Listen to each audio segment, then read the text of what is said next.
Halloween Ends is causing a stir in the movie community, to say the least, but where does it rank amongst the Halloween franchise? Let's go ahead and rank all of the Halloween films from worst to best. Let me know your ranking of the Halloween movies in the comments below. Let me know your thoughts on the craziness that's going on with Halloween Ends at the moment.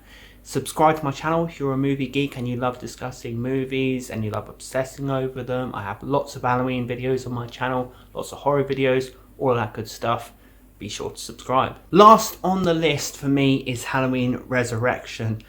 For me, lots of people like to say, well, it's a comedic, campy film, and they defend it, and they say, you know, it's a laugh.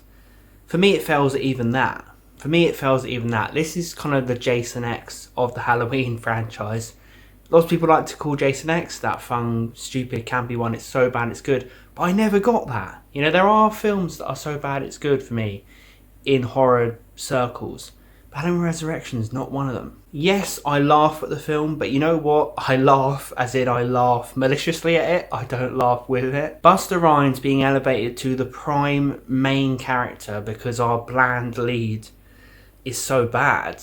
I mean, you basically have Michael Myers squaring off against Busta Rhymes. That's a new low for this franchise. That's when you know you've jumped the shark.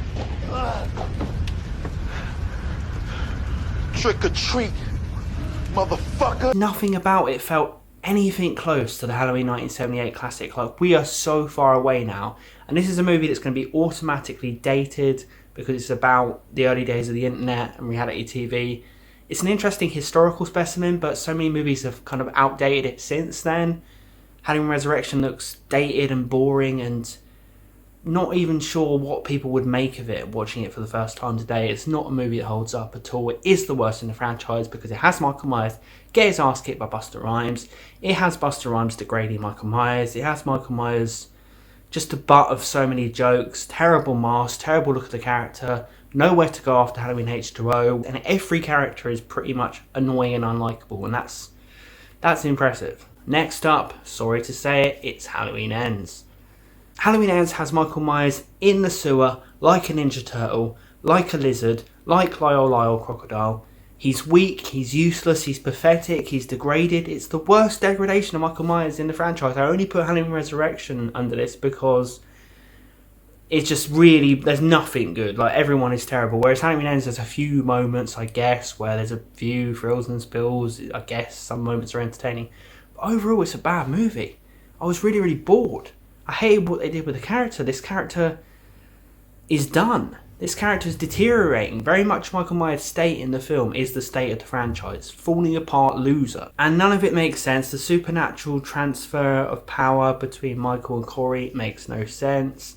Laurie and Michael are supposed to have this epic finale, but for some reason it becomes about another character because you force so much in this franchise. You're just now bringing in different characters because you don't know what to do. I mean, this shows how far this franchise has fallen. It could have been good, to be honest, Halloween Ends. But I think the director got too arrogant with it. I think they ran out of ideas when they should have got round and thought, how can we pay a great ending to Halloween? You know, this isn't an ending to Halloween, it's an ending to something else. And that's why it's so low on the list. I really didn't enjoy Halloween Ends. I really think it's bad. And that's underneath a lot of bad films in the franchise. It's such a shame. Next up, we have Halloween Kills. Halloween Kills is dumb as hell. It's dumb as a brush. It is complete and utter bollocks. But it goes above Halloween Ends because, you know what? At least it's Michael Myers walking around aimlessly and killing. But the thing is, what's annoying is, you know, Halloween 2018 set the precedence that this might not be Michael Myers walking around aimlessly and killing. Halloween 2018 managed to regain some of that Halloween spirit. Like, I don't adore the film, but I do have more appreciation for it now I've seen these sequels. It was just David Gordon Green going back on his promise and just making it just as stupid as all the sequels, which he said he was going to do something more thoughtful than. Don't say you're going to do something.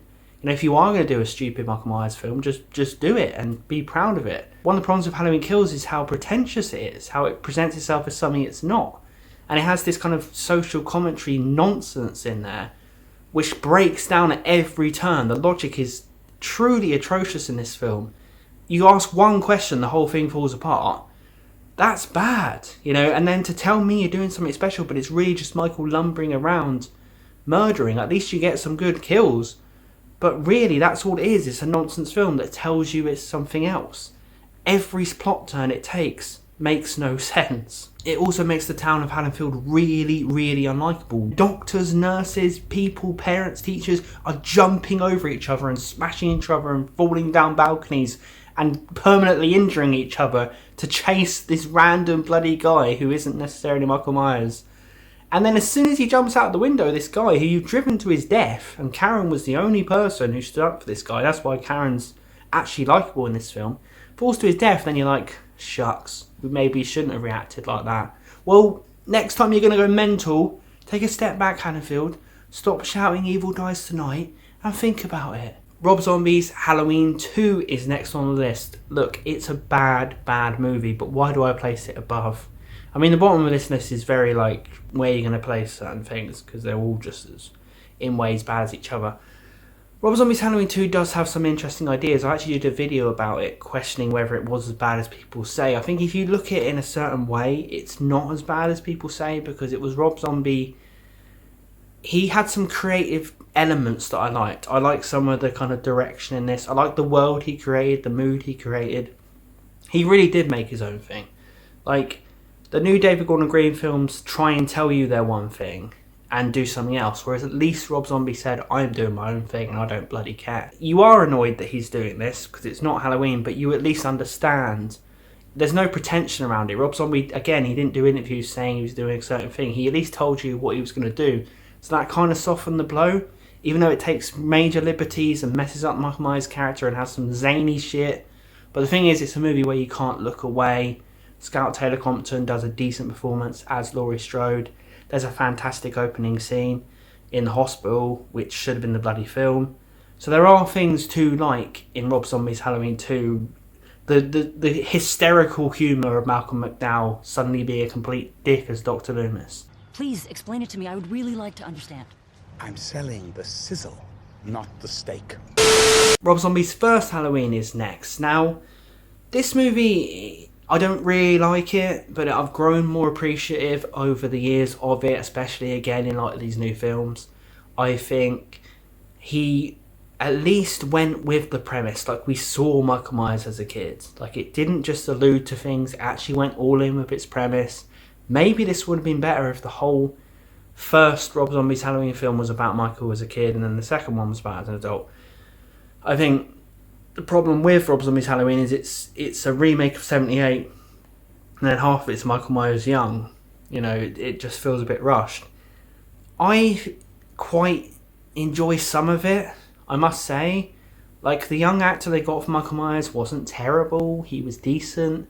He was convincing. The Halloween 78 remake stuff was pretty brutal and Michael was horrific. He's got a decent mask in it.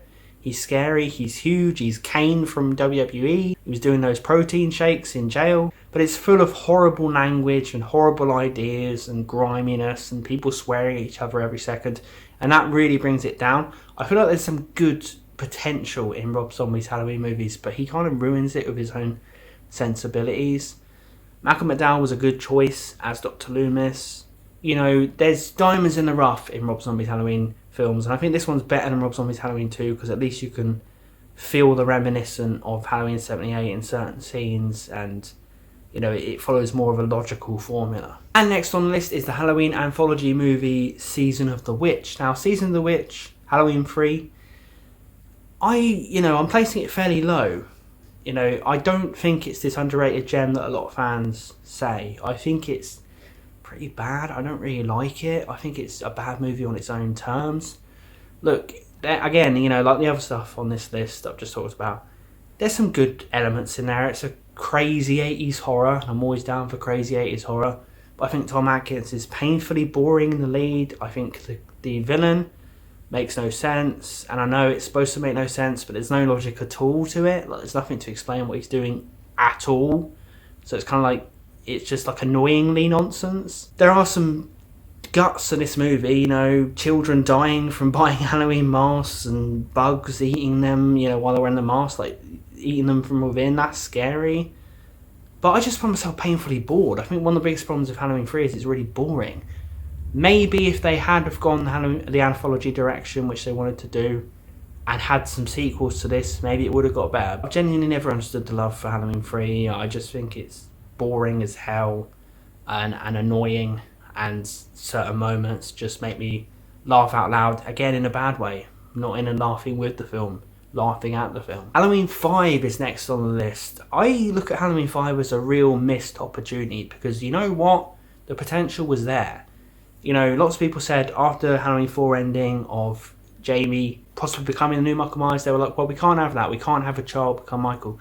What they should have done was about the film dragging her out of that. Like, she possibly becomes it, and then she comes out of it. That should have been the film, with Michael lurking in the background coming back. And just as she's fully got away from that, and the film can be about Loomis and Rachel trying to get through to her and all this and that, would have given kind of a new spin on it. Then Michael comes back, and they all work together against him again. Like, that could have been what they did. Like, there's no need to not do that. You know, it could have been about bringing someone back from evil, bringing a child, bringing the potential child, you know, Michael Myers back from evil, but in the form of Jamie. That could have been interesting. Now Jamie and Michael have this psychic connection, there's nutty things that happen, there's the Men in Black character, who the director didn't even know who the hell it was. He had no idea. This director was off his tits throughout making this film, I swear. And we see the cat and we see the mouse, and the mouse knows about the cat, and the cat is going after the mouse. That's about it, I guess. Everything about this film was just weird, like introducing weird things. But I kind of have some affection for Halloween 5. I watched it a lot growing up. I feel like there's some weird moments that actually click with me. I like how just the bizarre quirkiness of the thing, like at times, like I do, but ultimately it's not very good. The mask is god awful. It's like Nick Cage. And the cardinal sin, killing off Rachel in 2 minutes. Like, you had a character who was really likeable. Like, you had literally been looking for a character since Laurie Strode who could be that much of a character we liked. And you had two. You had Jamie and Rachel, and he went, fuck it, get rid of one of them. Like, why would you get rid of Rachel? It's been said time and time again. You could have had two characters, and that would have prolonged you for sequels. But, you know, they don't think. Every director who gets into Halloween just wants to do his own shit and let everyone else clear it up afterwards. Halloween 5 does have some fun kill sequences, some interesting moments. I like how the fight goes back to the Myers house at the end, which has now become the bloody Munsters house for no reason. Like, it's all nuts and wild and silly, but I do have some nostalgia for it. I think it's decently entertaining, just not very good overall. Next up, getting into the pretty decent Halloween movies. Halloween 2 picks up the same night. You know, it kind of, you know, after seeing the David Gordon Green movies and how they struggled to carry on and they had to link it back to that night and all this nonsense conjecture they had to do, you now realise how much more effective Halloween 2 was having it on the same night, because it's such a difficult film to do sequels to, as we learned. Having it on the same night, you don't have to piss around explaining things. I find Halloween 2 pretty entertaining. I have problems with it. I really, really do. But I do find it pretty good. I do think it retains most of the mystique of Michael Myers, most of the horror elements of John Carpenter's Halloween, although not fully. It does seem like John Carpenter succumbed to what was popular at the time and just made Michael Myers kill a lot more than he should have. You know, it shouldn't have had as much gore. Ultimately, it's an entertaining slasher movie. Once again, there's some great chases between Laurie and Michael. There's some great moments with Dr. Loomis. The hospital is a good setting. It's kind of that barren hospital, like, where is everyone? You know, this is proper graveyard shift. You know, that setting is good. Lots of passageways, lots of doorways, lots of little rooms.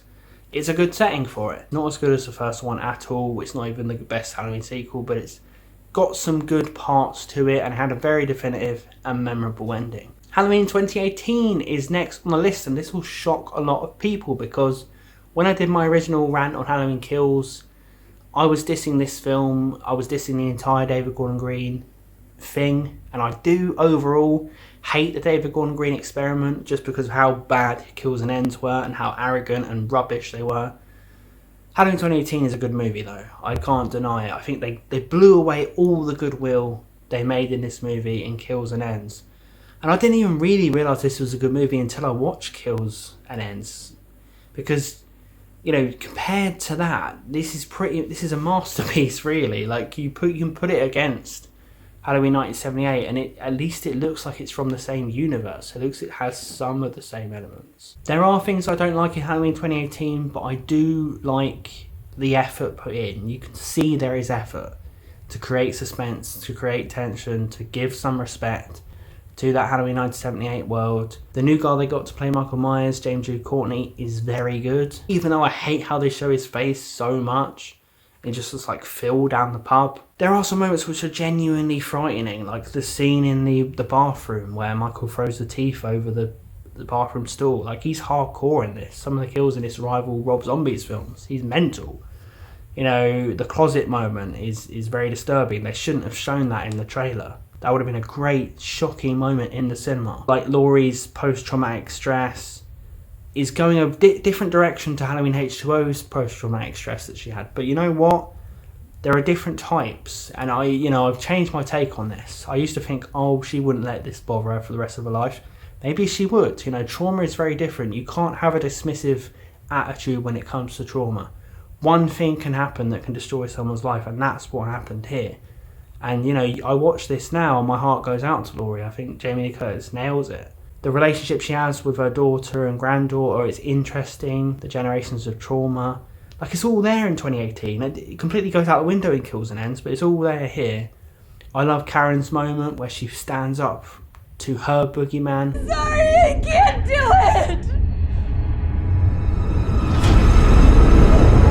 it! Gotcha. I don't understand people's problem with Karen. I think that's a great moment and she's a great character. I think in Kills, she's one of the only likeable characters. You know, that's a combination, like, of her journey with Laurie. Like, there's lots to 2018 that actually ties up. Actually a well-written film. And it actually has a great Michael and Laurie chase. Halloween 6 is next up. And I know people are going to crucify me. People despise Halloween 6. People think it's the very worst of the worst. Look, the choices that they made, yes, they're contrived. Yes, they're forced. I used to not like Halloween 6. But now I kind of get a kick out of it. I like the Cult of Thorn idea. Created this whole conspiracy around Michael Myers, this whole Cult of Thorn. For me, that's more interesting than just Michael is evil and if he touches Corey, it passes on the evil. Like, that's terrible. Like, the Cult of Thorn looks good compared to that. And I just feel like the whole presentation of it in Halloween 6 just kept you scratching your head throughout the film. It's a very strange, creepy, morbid film. But I just love Joe Chappelle's direction. I love the opening sequence with Michael chasing Jamie. They kill Jamie, which is sacrilege, I know. I like the mask. I like George Wilbur's performance as Michael Myers. I think he's genuinely frightening. I think the kills are the most brutal in the series, and I think they mean something. I think Halloween Kills has throwaway violence. I think Halloween 6 actually has memorable kills. You know, whether it's where he makes John Strode's head explode, or whether he kills the mother of the Strode family with the pickaxe. I remember those visuals. You know, I don't remember anything from Kills. It all went over my head. So I feel like the kills are brutal as hell, but they're memorable. Paul Rudd as Tommy is way better than Tommy in these new films, in Halloween Kills, who was thrown away like yesterday's news. What a god-awful rubbish character he was. Paul Rudd was way better. He's grown up. Idolising but also hating Michael and fearing Michael, I think that's an interesting idea. I also like the kind of crazy history behind Halloween 6. There's no movie like Halloween 6 in the franchise, and even in any horror franchise. You know, the two versions, that whole story. I like the theatrical version. Lots of people love the producer's cut.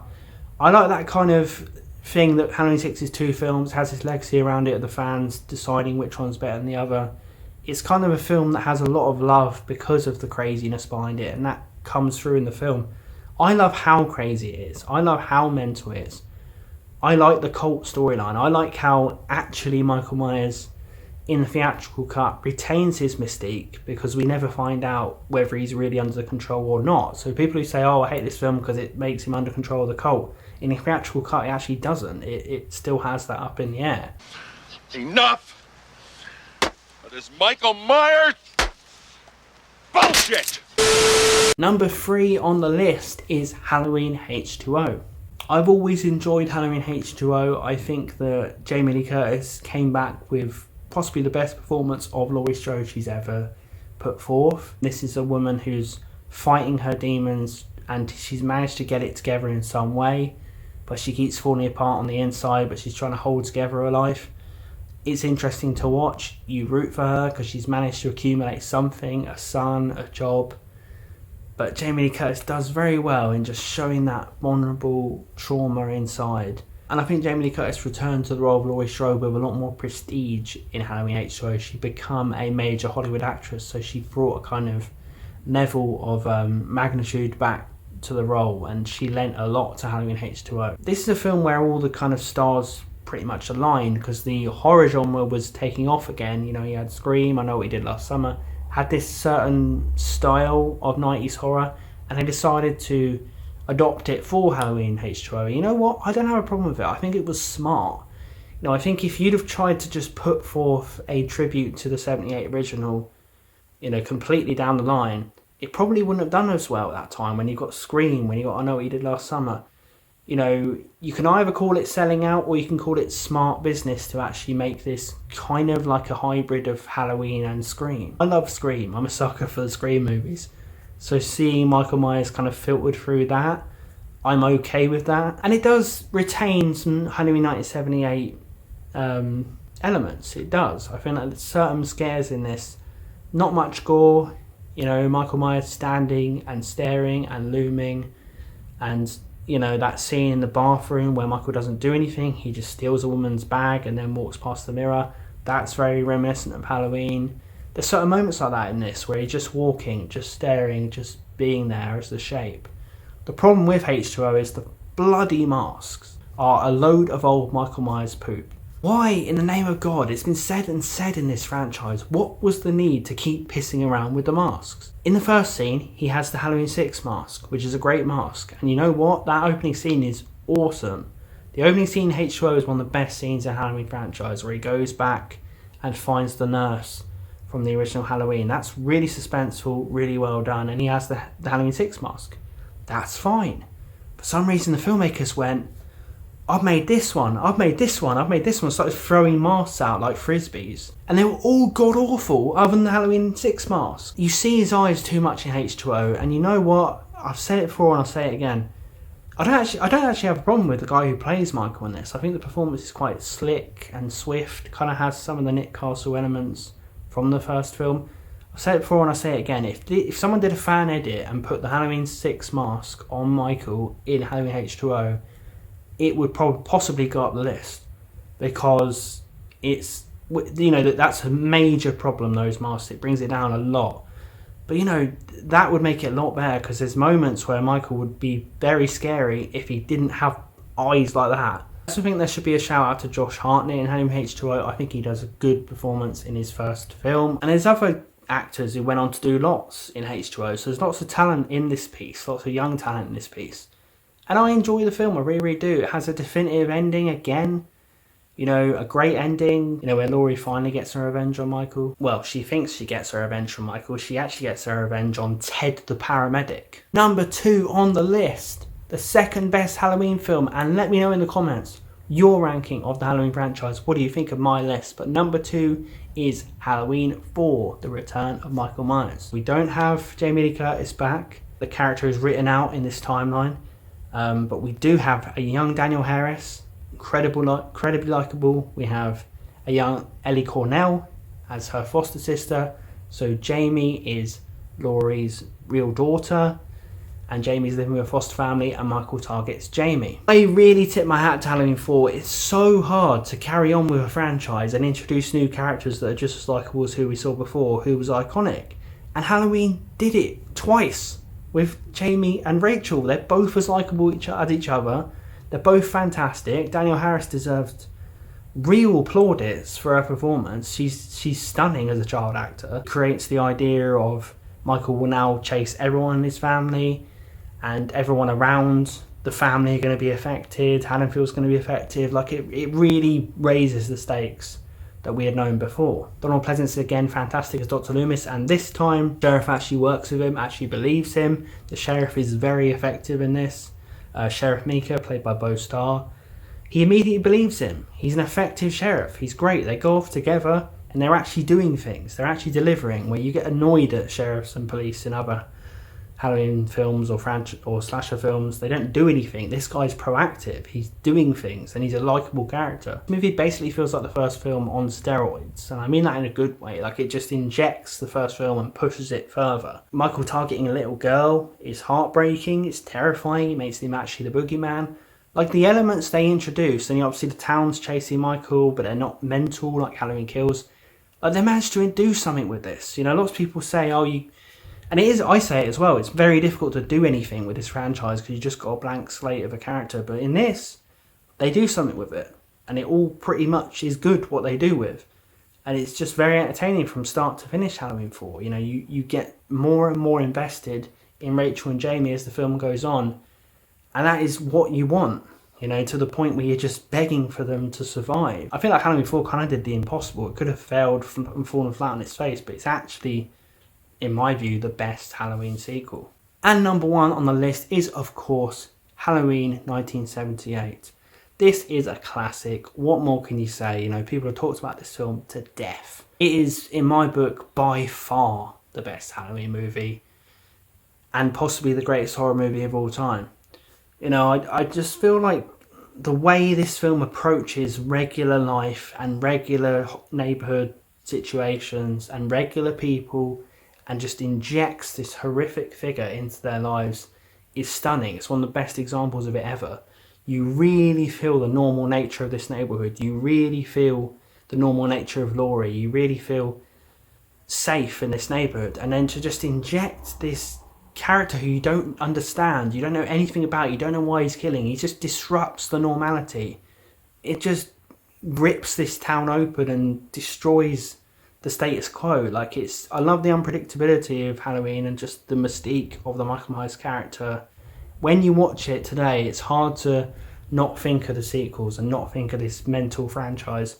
But if you still, you know, try and put the blinkers on and just see it as this lone film, it's so good. It's a masterpiece. Of course, Donald Pleasence does his iconic performance. He did go a bit over the top in the sequels, but in this, it's very, very well done. You believe every word. You're on tenterhooks of every word. And Loomis is such a fantastic character. He kind of creates the terrifying stories that you didn't see. He fills in the gaps of where Michael came from, and he gives you just enough. I met this 6-year-old child with this blank, pale, emotionless face and the blackest eyes, the devil's eyes. I spent 8 years trying to reach him, and then another 7 trying to keep him locked up, because I realized that what was living behind that boy's eyes was purely and simply evil.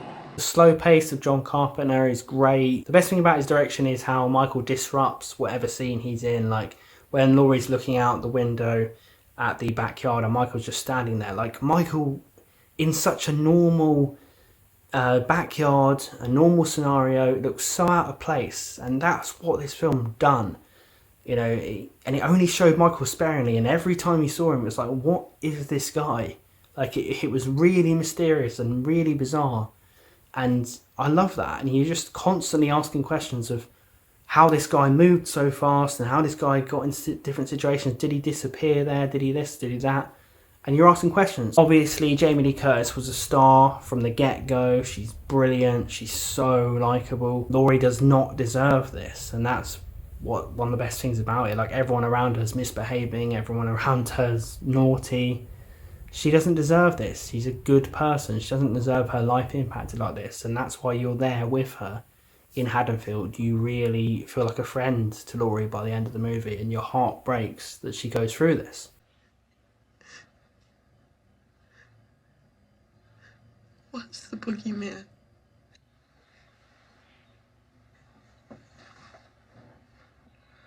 As a matter of fact, it was. Performance obviously of Nick Castle as Michael Myers. There were other people in the suit, but the instructions that John Carpenter gave to Nick Castle were just walk.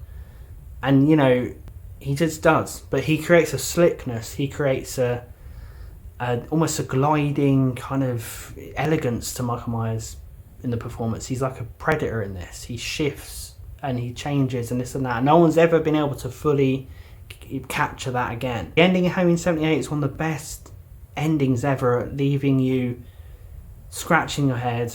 Was this just a one-time thing? Was he just a curse that was unleashed on this town? Or is he just a killer who's going to keep going around? Or did he target Laurie? Or is he done now and he'll disappear? Or he'll go and die somewhere? Like, all these questions. But you didn't need answers, because it was like, the idea of Halloween was he could be anything. He could be anywhere. Even with the amount of sequels this movie has that are bad or don't live up, this film still looks as good. So there you have it. There's my ranking of the full Halloween franchise with, of course, the newly released Halloween Ends. What is your ranking of the Halloween franchise? And let me know what you think of mine. I'm really, really interested. If you enjoyed this video, there are more Halloween videos on my channel. Click on one on the screen now. Subscribe to the channel for horror reviews, for loads of other movie geek content. I will see you guys in the next video.